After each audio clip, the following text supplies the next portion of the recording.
Hello and welcome back. In this video, we're going to go over tense briefly, grammatical tense.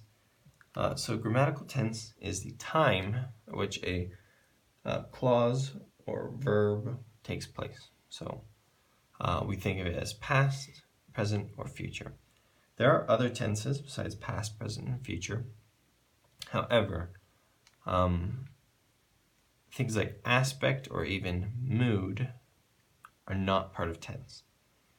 Aspect is different sorts of, we'll go over it in a different video, but it's different categories of how a verb's action might have taken place.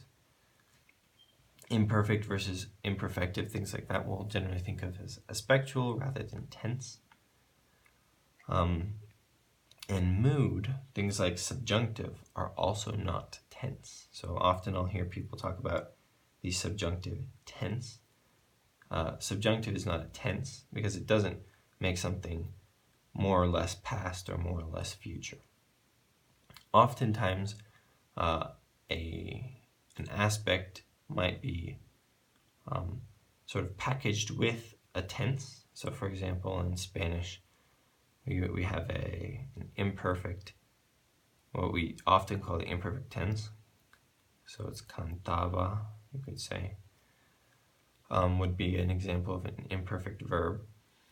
And there's no way to have this particular aspect explicitly marked in the future or present tense. In other words, it's sort of locked in with the tense ending.